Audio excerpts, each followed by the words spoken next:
Médicos, ¿cómo están? Continuamos con la sección de obstetricia para el ENARM 2024. Hoy el primer video que básicamente son generalidades, pero esas generalidades realmente valen muchísimo la pena porque muchas preguntas que quizá no vienen en la GPC vienen de aquí. ¿Ok? Vamos a empezar entonces. Tenemos introducción general. La fecundación generalmente ocurre en el oviducto y sucede después de pocas horas y hasta días después de la ovulación. Recuerda que la mórula va a ser este ovocito que ya tiene 12 a 16 células y el blastocito, aquel que ya tiene de 50 a 60 células. Recuerda que la implantación sucede entre el sexto y el séptimo día después de la fecundación. Observa que el blastocisto se adhiere a la pared uterina. Por eso, el DIU de cobre lo podemos utilizar hasta 5 días después del evento para prevenir la implantación y por lo tanto el embarazo. La placenta tiene algunas funciones, ¿no? De difusión, por ejemplo, a través de difusión simple, como agua y gases, facilitado, como la glucosa a través del GLUT3, un transporte activo que puede ser a través de aminoácidos y vitaminas, y pinocitosis para IgG y fosfolípidos. Pero la placenta también tiene funciones hormonales. Por ejemplo, es aquel que produce el estriol, que por ejemplo va a estar bajo en cromosomopatías y ausente en el embarazo, y también provoca lactógeno placentario, que va a ser el que le brinda glucosa al feto, pero también tiene un potencial diabetogénico. Preguntas de toda la vida, siempre te las hacen en el ENARM. ¿Cuáles son los cambios fisiológicos en el embarazo?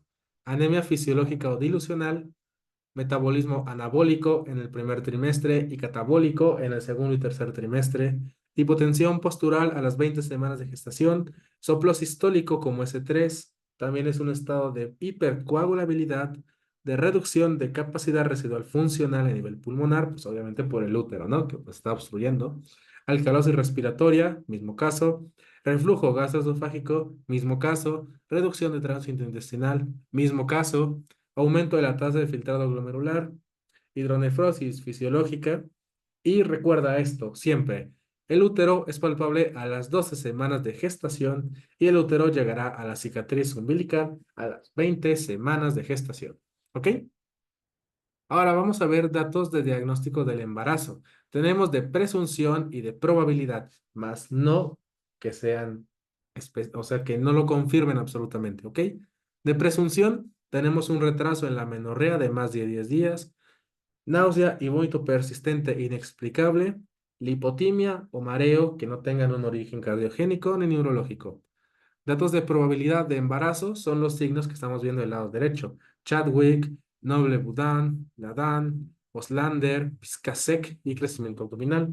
Recuerda que el signo de Ladan es el reblandecimiento del útero en la línea media anterior al nivel del istmo cervical. ¿Ok? El signo de Goodell es el reblandecimiento del cuello uterino. El signo de Chadwick, que estamos viendo en una imagen súper gráfica, es la coloración violácea del útero y la vagina. El signo de Piscasek es una morfología asimétrica del útero, esto por implantación en el cuerno o cara lateral uterina. Y el signo de Noble-Bodan, el útero se va a tornar globoso y disminuye la profundidad del fondo de saco lateral vaginal. Recuerda que el latido cardíaco se puede identificar por ultrasonido a las 5 semanas de gestación, por Dopton a las 9 semanas de gestación y por Pinard a las 18 semanas de gestación. Recuerda siempre las maniobras de Leopold para el ENAR porque siempre te las preguntan.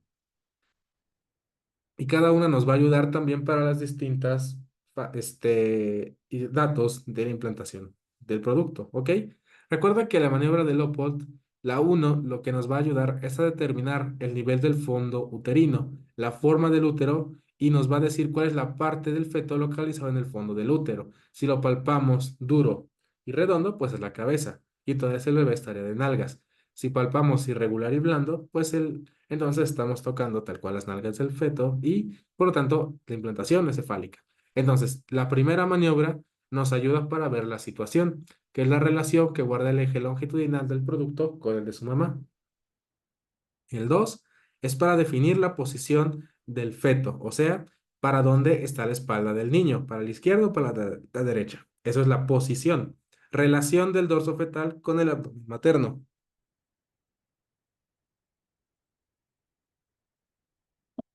La 3 es para la presentación, o sea, la parte del feto que se aboca a la pelvis y desencadenará el trabajo de parto. Y la 4 es para identificación y promoción de la parte propuesta, para la actitud, o sea, relación entre las distintas partes del feto que guardan entre sí. Y nos habla también la 4 del grado de encajamiento. Siempre recuerda los planos de Hoche, que van del 1 al 4, ¿ok? El 1 es una línea que se traza del borde superior de la sínfisis del pubis al promontorio del hueso sacro. Y esta sería una presentación libre. El plano de Hoche número 2 es el que describe el borde inferior de la sínfisis del pubis a S2, y esto es fijo. 3 es una línea que pasa por las espinas ciáticas hasta S3, y esto ya es un producto encajado. Y el 4 es aquel que va en una línea recta desde el vértice del hueso sacro hacia adelante, y ya este también está encajado. Los planos de Hoche también tienen, como tal, un equivalente con las estaciones de Lie, siendo que el plano de Hoche 1 equivale al -4 de Lie, el 2 equivale al -2 de Lie, que también puede ser fijo o abocado, el 3 que equivale a la estación 0 de Lie, y el 4 que equivale a un +3 de Lie. Y otra vez, ese es el producto que ya está encajado. Recuerda que hay tipos de pelvis que pueden o no propiciar o son aptos para el trabajo de parto, donde vemos que el tipo de pelvis ginecoide es el más frecuente y el que obviamente va a permitir este trabajo. En este, sus diámetros AP y lateral son similares, o sea, pues es como circular. Después tenemos la platipeloide, en donde el diámetro antero-posterior va a ser más prominente y vemos que está como ovalada. Después viene la androide, que es una forma piramidal. Yo siempre he creído que tiene más como forma de corazón, así siempre la recordé, y la segunda más frecuente. Y finalmente la antropoide, en donde el diámetro lateral va a ser el más prominente. Y pues esta es como un óvalo, pero más vertical, ¿no? Rápido, algunos fármacos de la FDA por su categoría se han llegado a preguntar directamente en el ENARM, entonces vale la pena darles un pequeño repaso. Recuerda que los fármacos de categoría A en cuanto a riesgo del embarazo son aquellos en los que los estudios adecuados y bien controlados no han mostrado riesgo aumentado de anormalidades fetales. Aquí tenemos prácticamente puras vitaminas y suplementos, ácido fólico, sulfato ferroso y vitaminas del complejo B. La categoría B es aquella que en estudios animales han demostrado que no hay daño al feto. Sin embargo, no hay estudios adecuados en mujeres embarazadas. Aquí tenemos prácticamente antibióticos que son penicilina o que son betalactámicos, amoxiclav, cefalosporinas, también tenemos macrólidos como eritromicina y el metronidazol. Después tenemos los grados C, que en animales han demostrado efectos adversos, sin embargo, no los hemos comprobado en mujeres embarazadas. Aquí tenemos amicacina, gentamicina, AINES, aquí viene la claritromicina, e incluso esteroides como la dexametasona, a pesar de que lo utilizamos en el embarazo. El D es aquellas que ya han demostrado riesgo para el feto, sin embargo, los beneficios superan los riesgos. Y aquí tenemos prácticamente anticonvulsivos en general: fenobarbital, carbamazepina, diazepam. Y finalmente los X son los que ya se sabe que están contraindicados por completo en mujeres embarazadas, como son atorvastatina, dosis altas de vitamina A, hormonoterapia, warfarina, isotretinoína, etcétera. Medicamentos que sabemos tienen potencial aterogénico bien establecido. Aquí también hay que agregar los IECAS y los ARA2 como antihipertensivos. Algunas aneuploidías que se han preguntado en el ENARM, tenemos, por ejemplo, y también su relación con marcadores, ¿no? Por ejemplo, la trisomía 21 tiene una alfa-fetoproteína baja, gonadotropina crónica alta y estriol urinario bajito. La trisomía 18, que es el síndrome de Edwards, tiene una alfa-fetoproteína bajita, gonadotropina crónica humana bajita y estriol bajito. Yo me acuerdo del síndrome de Edwards, es el síndrome bajo, ¿no? Trisomía 18, todas están para abajo. Trisomía 13 o síndrome de Pato únicamente tiene elevada la alfa-fetoproteína, mientras que la gonadotropina crónica humana y el estriol están bajas o normales. En el síndrome de Turner, La que va a estar elevada es la gonadotropina coriónica humana, exactamente igual que en el síndrome de Down. El alfa-feto y el estriol van a estar bajitos. Y la triploidía, pues van a estar elevadas alfa-feto y gonadotropina crónica humana, pero el estriol va a estar bajito. Vamos a ver las fases rápidamente del trabajo de parto. Esta es una serie de mecanismos que inician con la contracción uterina y su objetivo será la expulsión del producto y los anexos. ¿Ok? Aquí tenemos fase 1 latente, fase 1 activa, fase 2 de expulsión y fase 3 de alumbramiento. En la fase 1 o latente, el inicio van a ser con contracciones uterinas irregulares y esta va a terminar cuando se alcancen los 4 o 5 centímetros de dilatación. La duración de la fase latente va a ser en primigestas de 18 horas y en multigestas de 12 horas. En la fase 1 activa, inicia cuando ya tenemos los 4 centímetros de dilatación y termina cuando la paciente alcanza los 10 centímetros de dilatación. En primigestas, va a una velocidad aproximadamente de 1.2 centímetros por hora de dilatación y en multigestas de 1.5 centímetros de dilatación más o menos. La fase 2 es la fase de expulsión. Inicia cuando se tienen 10 centímetros de dilatación y finaliza con la expulsión del producto. En las primigestas puede durar más o menos una hora y en multigestas menos de 30 minutos. La fase 3 o de alumbramiento inicia con la expulsión del producto y terminará con la expulsión de la placenta y más o menos dura 30 minutos. Siempre recuerda las fases del trabajo de parto, ¿ok? Encajamiento, descenso, flexión, rotación interna, extensión, rotación externa y expulsión. Recuerda que se llama un trabajo de parto prolongado estacionario si no hay progresión de más de 2 horas. Y es importante monitorizar a la paciente cada 15 a 30 minutos, o sea, foquito cada media hora.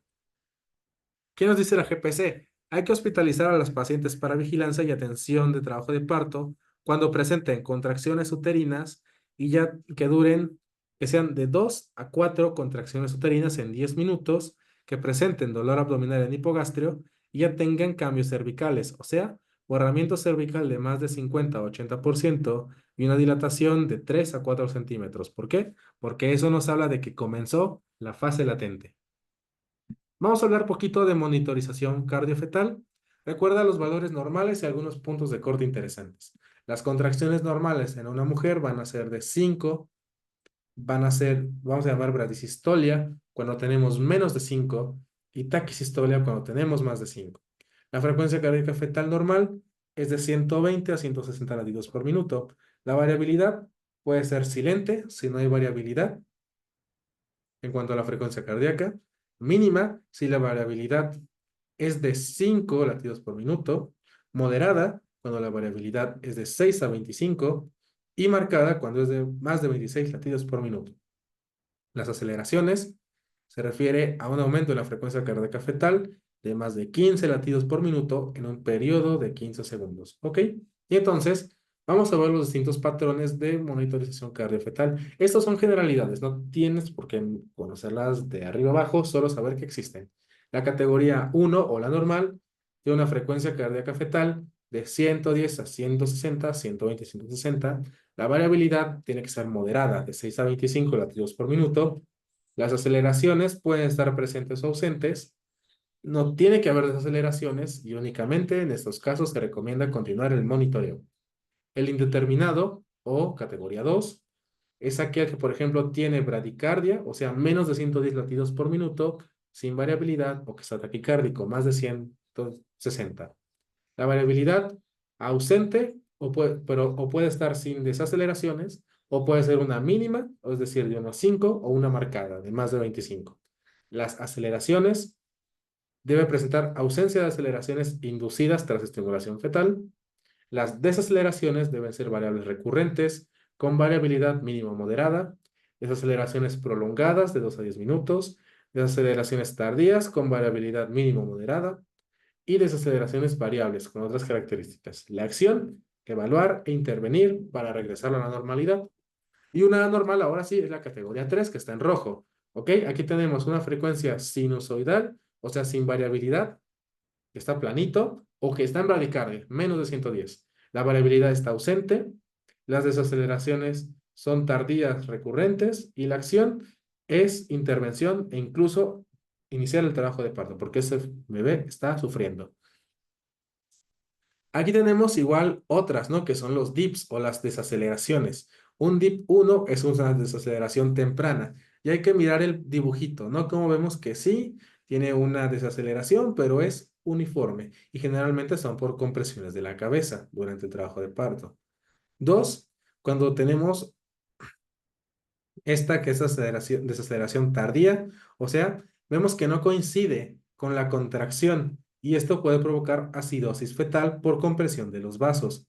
Y finalmente, la 3 es la W o la variable o que está totalmente variable, o sea, que no tiene relación con la compresión y eso es por, o sea, con la contracción del útero y eso es por compresión del cordón umbilical y pues también es así peligrosa, ¿no? Porque si durante esta sí puede provocar realmente el sufrimiento fetal. Vamos a hablar rápidamente en cuanto a la guía de control prenatal, una de las más largas, pero más importantes en general para el ENARM. El control prenatal se define como el conjunto de acciones que involucra una serie de visitas de parte de la embarazada a la institución de salud, con el objeto de vigilar la evaluación del embarazo, detectar tempranamente riesgos, así como prevenir complicaciones. Y, quizá muy importante, preparar a la madre para el parto, la maternidad y la crianza de su hijo. Los objetivos: tamizaje, tratamiento y vigilancia de patologías como hipertensión, diabetes, sífilis, IBUS, infección por VIH, malnutrición o carencia de vitaminas y micronutrientes. También evaluar factores de riesgo que compliquen el trabajo de parto, como puede ser cicatrices uterinas, presentaciones anormales, ruptura prematura de membranas, preeclampsia o sangrados en el embarazo. Prevención sistemática de enfermedades como tétanos neonatal, anemia y transmisión del VIH, así como un plan de acción previo al parto. Muy importante, ¿qué nos dice de estos suplementos? Por ejemplo, el ácido fólico y otros nos recomienda la suplementación con multivitamínicos en mujeres con bajo peso, fumadoras, que usen sustancias ilícitas, que sean vegetarianas o que tengan gestación múltiple, pero no recomiendan más de uno. El ácido fólico se debe dar a toda mujer embarazada con dosis de 400 microgramos al día para prevenir los defectos del tubo neural, sobre todo 3 meses previos al embarazo. Dosis altas de ácido fólico, o sea, 5 miligramos, porque el anterior era 0,4, se sugiere en pacientes que tengan embarazo previo con defecto de tubo neural, miembros de la familia con defecto del tubo neural, antifolatos como anticonvulsivos, mutaciones genéticas en la vía metabólica de ácido fólico, diabetes mal controlada, pobre ingesta de ácido fólico, tabaquismo activo o pasivo, uso de anticonceptivos orales o que tengan enfermedad celíaca o enfermedad de Crohn. Pues obviamente esas no pueden hacer una adecuada absorción del ácido fólico. ¿De qué nos habla la medicina tradicional? Vemos que una dieta con ingesta de omega 3 durante el embarazo reduce el riesgo de parto pretérmino recurrente. Sin embargo, se asocia a 2 veces más el riesgo de embarazo posttérmino. En fin, la guía de práctica clínica nos recomienda el consumo de 2 porciones de pescado y marisco a la semana, como fuente de omega 3. Recomienda la ingesta de cafeína que sea de menos de 2 tazas al día, que tenga, en aquellas que tienen una gestación menor a 19 semanas, que realizan gimnasia en agua por 1 hora semanalmente para reducir el dolor en la zona lumbar durante el embarazo. También la persona embarazada debe ser informada que beber alcohol es perjudicial y no hay dosis que sea segura. O sea, se debe suspender por completo el alcoholismo en las mujeres embarazadas. Y es recomendable que toda persona embarazada tenga un consumo total de agua de 3,1 litros al día, de los cuales 2,3 correspondan únicamente a agua. ¿Ok? En cuanto a los suplementos, se recomienda suplementar con hierro 30 a 60 miligramos a partir de las 20 semanas de gestación y mujeres con hemoglobina de menos de 11 son candidatas a recibir terapia con hierro. El calcio se debe dar de 1,5 a 2 gramos para reducir el riesgo de hipertensión gestacional y preeclampsia. Por lo tanto, se recomienda que en mujeres con una ingesta baja de calcio, o sea, menos de 600 miligramos al día, se les suplemente con al menos 1 gramo de calcio por día. En cuanto a la vacunación, hay vacunas que están recomendadas, contraindicadas y algunas que depende del paciente. Las que sí o sí le tienes que colocar son tétanos difteria, que es la TD, tétanos difteria pertussis o la TDPA, influenza, pero la T y B, o sea, la que es intramuscular, y hepatitis B. Las que están contraindicadas son la influenza intranasal o la LAIV, sarampión, rubiola parotiditis, rubiola y varicela. ¿Por qué? Porque todas estas son virus vivos, atenuados, pero vivos. Y algunas que son de condiciones especiales, hepatitis A, polio, neumococo, meningococo y rabia. Importante, el embarazo no es una contraindicación para la vacunación y la vacuna recomendada para el uso en persona embarazada para prevenir tosferina, difteria y tétanos es la que tiene la TDPA. Entonces recuerda, solamente van a estar contraindicadas en el embarazo vacunas con virus vivos, SRP, sarampión, rubiola, parotiditis y varicela. Pregunta del ENARM que todavía nos tiene traumados el uso del cinturón de seguridad. Es recomendable utilizar la posición correcta del cinturón durante el embarazo, en donde la cinta torácica debe pasar sobre la clavícula, entre el hombro y el cuello y debe descender a la mitad del pecho, cruzando ambas mamas. Y la cinta abdominal debe colocarse sobre los huesos de la cadera, siempre por debajo del abdomen. ¿Ok? Entonces, el cinturón va a la altura de los huesos de la cadera, no por abajo, entonces, digo, no a la mitad del abdomen, va por abajo. Aquí tenemos este pequeño esquema que nos puede ayudar para el control prenatal. Siempre, toda paciente que llegue a su primera consulta, nos vamos a ir del lado izquierdo. Se le debe solicitar VH, glucosa, ego, citología cervical, exudado vaginal, BDLR y VIH. Y ya vimos que con el ego también vamos a solicitar urocultivo. Recuerda siempre mandar a odontología y se le debe hacer test de depresión postnatal y recuerda que una escala de Edimburgo de más de 12 ya es diagnóstico de depresión de depresión en el embarazo, ¿ok?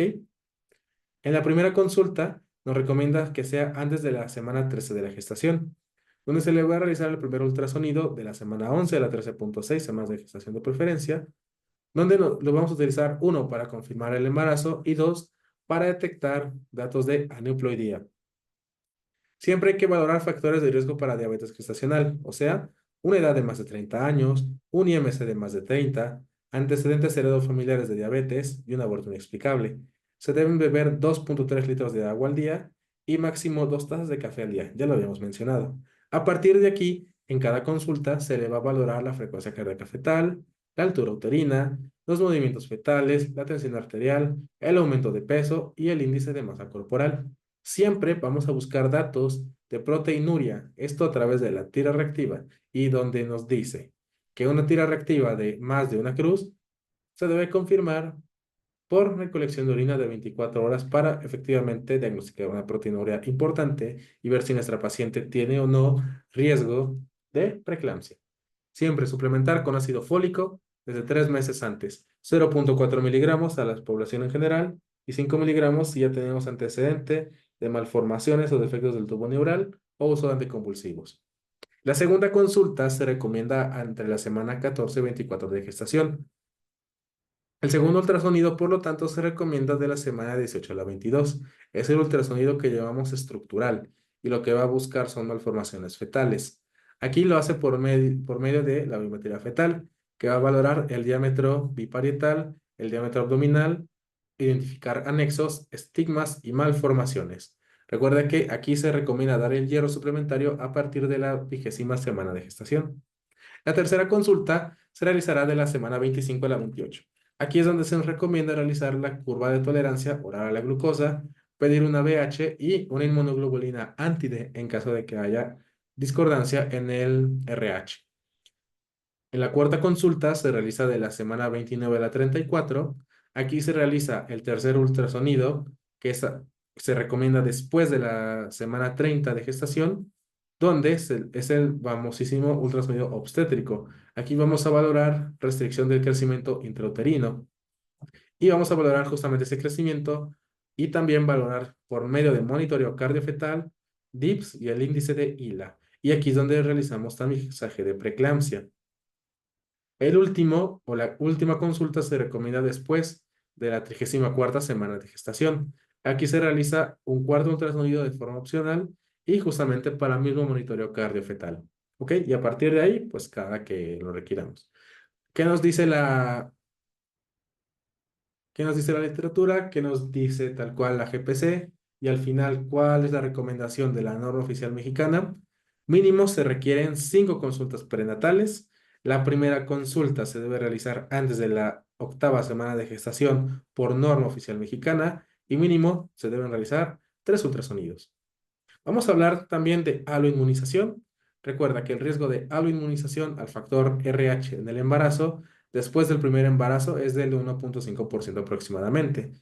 La administración de la anti-D a las 72 horas del nacimiento reduce el riesgo de aloinmunización a RH en mujeres que sean RH negativas.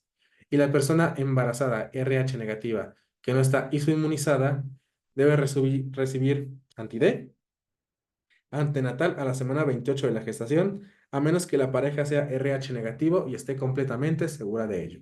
¿Ok? En cuanto a la depresión, recordar que la depresión prenatal es factor de riesgo para depresión postparto y en muchos casos detectados en el puerperio, en realidad comenzaron ya desde la gestación. Los factores de riesgo son depresión o ansiedad en el embarazo, acontecimientos estresantes en el embarazo o inicio del puerperio, e incluso estos son, por ejemplo, pérdida de la pareja, muerte de un familiar cercano, pérdida del trabajo. Entonces son cosas importantes. Bajos niveles de apoyo social o antecedentes personales de depresión. Aquí se recomienda utilizar la escala de Edimburgo de la depresión en la persona embarazada. Y en el caso de la persona embarazada que presenten de 10 a 12 puntos, se debe repetir la aplicación de la escala a las 2 a 4 semanas. Si el resultado sigue siendo mayor a 12 puntos, se debe enviar a el Servicio de Higiene Mental y Psicología para confirmación diagnóstica. Para odontología, porque alguna vez se preguntó, se recomienda que en el primer trimestre de la gestación se otorgue educación acerca de los cambios en la cavidad oral, se enfatice la importancia de la higiene en la cavidad oral, con cepillado de dientes 3 veces al día, por 3 minutos cada sesión, cepillo de cuerdas suaves o extra suaves, y uso de hilo dental para eliminar la placa dentobacteriana. Ofrecer odon- odontosexis en caso necesario y tratar emergencias únicamente. La gingivitis en el embarazo y el granuloma del embarazo, el famosísimo Epulis gravidarum e instalación de la periodontitis en adultos son problemas generales o durante la gestación. Y es recomendable que la persona embarazada adopte una posición adecuada y cómoda en el sillón dental. Esas son las preguntas que hicieron en el ENARM de 2020, por eso las recordamos. Cadera derecha a 10 a 12 centímetros o colocarse en posición inclinada entre 5 a 15 grados sobre el lado izquierdo. La enfermedad periodontal se asocia con 1,6 veces la posibilidad de riesgo de presentar parto pretérmino. Y en el segundo y tercer trimestre pueden programarse citas dentales. Recuerda que la profilaxis dental se puede realizar incluso en el tercer trimestre y se recomienda que el posicionamiento adecuado en el sillón dental para prevenir la hipotensión supina. O sea, educación e higiene bucal y control de placa. Se puede realizar escalado, alisado radicular y curetaje. Se debe evitar tratamiento dental electivo en mayores de 35 semanas, pues puede que ya vaya a ser para ese momento el parto. Y evitar radiografías de rutina únicamente cuando se necesite. Determinación de la edad gestacional. Hay dos métodos.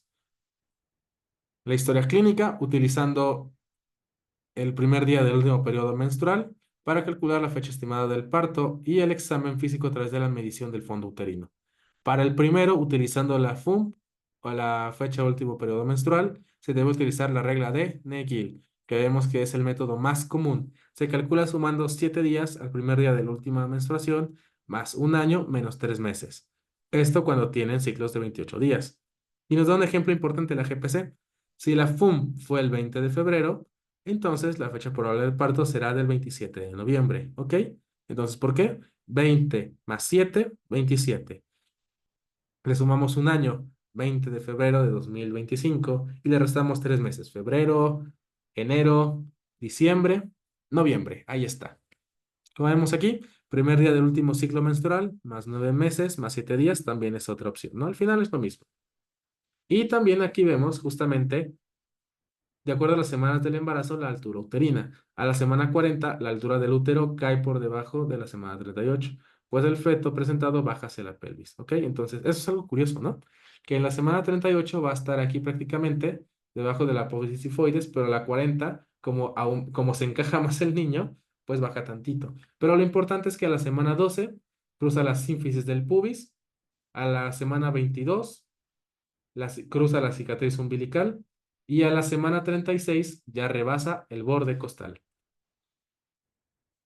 Anexos en cuanto al control prenatal, el sistema de cuantificación de riesgo de parto pretérmino de Papiernik asigna una puntuación del 1 al 10 para evaluar factores de riesgo y una puntuación de igual o más de 10 es alto riesgo de parto pretérmino.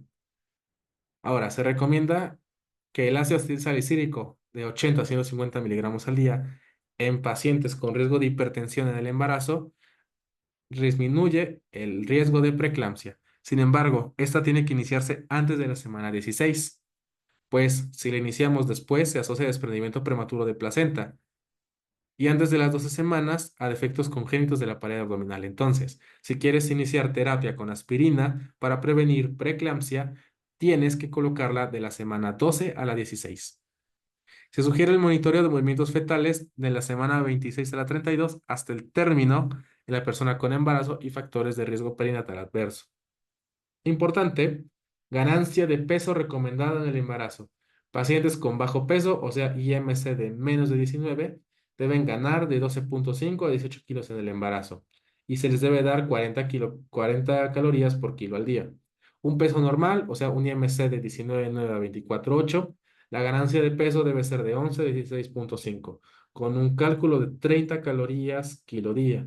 Las personas con sobrepeso, o sea, un IMC de 24,9 a 29,9, se recomienda ganar peso de 7 a 11,5 kilos y las calorías de 22 a 25 kilo día. En obesidad, o sea, IMC de más de 30, la ganancia de peso debe ser únicamente entre 5 y 9 kilos. Y aquí se recomiendan dietas hipocalóricas de 12 a 14 calorías kilo día, aunque a veces me hace muy poquito. Pero bueno, se recomienda evitar dietas con un aporte menor a 1.500 kilocalorías. En el segundo y tercer trimestre, agregar 300 kilocalorías al día. Y en el embarazo gemelar, aumentar 450 kilocalorías al día. Ahora, importante, a veces las preguntas del ENARM son así de absurdas, pero son tan absurdas que las obviamos. ¿Cómo se clasifican estos tipos de embarazo? ¿Ok? Un embarazo a término temprano es aquel que va de la semana 37,0 a la 38,6. Un embarazo a término de la 39 a la 40,6. Un embarazo a término tardío de la 41 a la 41,6 y posttérmino de la 42 en adelante. Vamos a ver algo rápido que es la episiotomía, ¿ok? Es la ampliación del canal de parto a través de una incisión perineal durante el periodo de expulsión del trabajo de parto, y esta puede realizarse con tijeras o bisturí y requiere reparación por puntos de sutura.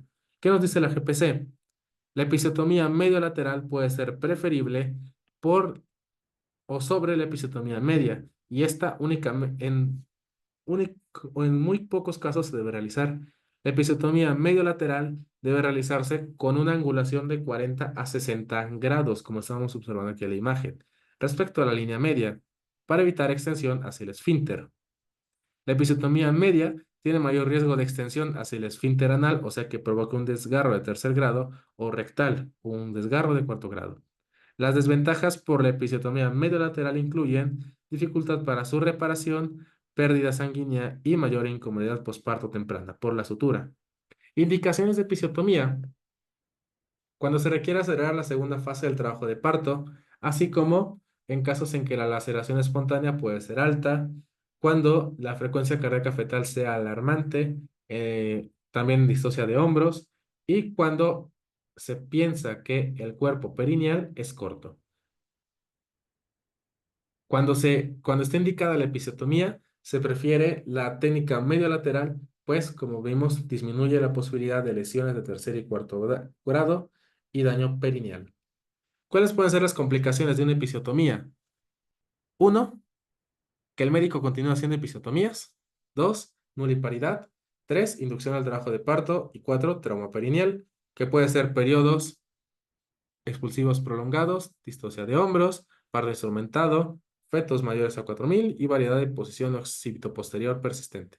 Episiotomía media, infecciones genitales previas, trabajo de parto prolongado, exploraciones vaginales múltiples y desgarros cervicales de vagina y perineales. ¿Ok?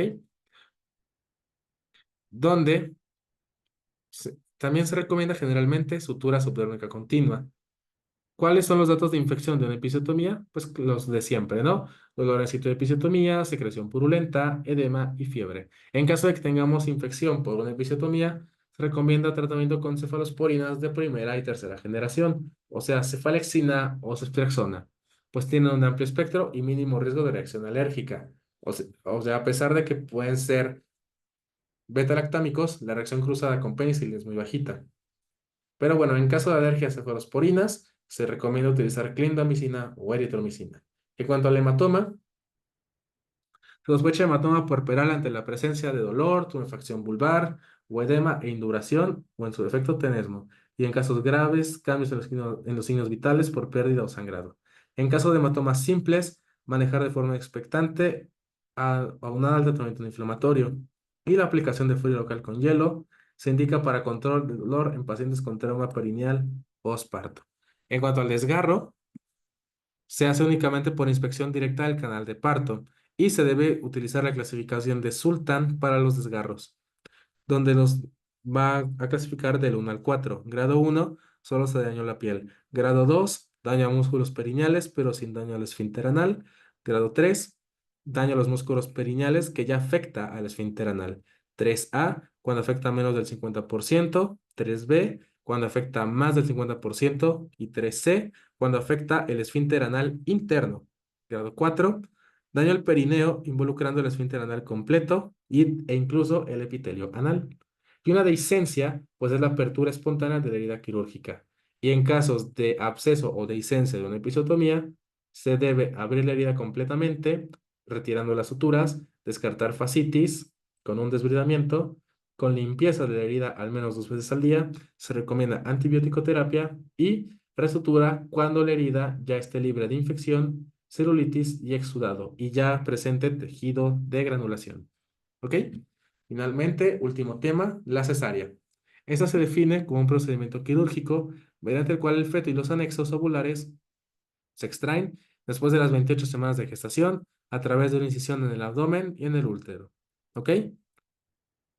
Datos importantes. Se considera una inducción de parto innecesaria cuando la paciente padece VIH, dos cesáreas previas, situación transversa, presentación pélvica, placenta pélvica total, antecedentes de cirugía uterina, cardiopatías, estado fetal inestable, hidrocefalia fetal, malformaciones fetales, cerclaje vía abdominal, desprendimiento prematuro de placenta normoinserta, óbito de más de 30 semanas de gestación en pacientes sin trabajo de parto de más de 24 horas. O sea, ninguna de estas es indicación de cesárea.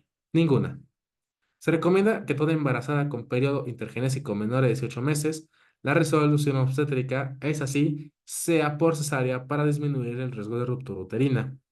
Se recomienda promover que toda paciente sometida a cesárea se egrese del hospital con un método temporal o definitivo de anticoncepción, justamente para alargar el periodo intergenésico. Ya vimos, porque se asocia a menor mortalidad cuando es mayor a 2 años y porque en menos de 18 meses puede provocar ruptura uterina.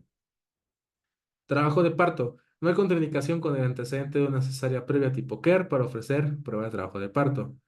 Se recomienda parto vaginal después de una cesárea en pacientes que solo tengan incisión transversal y que sean atendidas en medio hospitalario. Se debe contraindicar el trabajo de parto en caso de que tengamos una cesárea previa en T o cirugías previas transfúndicas, cuando presente ruptura uterina previa, complicación obstétrica que contraindica el parto vaginal, incapacidad para efectuar una cesárea de emergencia o antecedente de 2 o más cesáreas previas. ¿Ok? Entonces, hasta la tercera.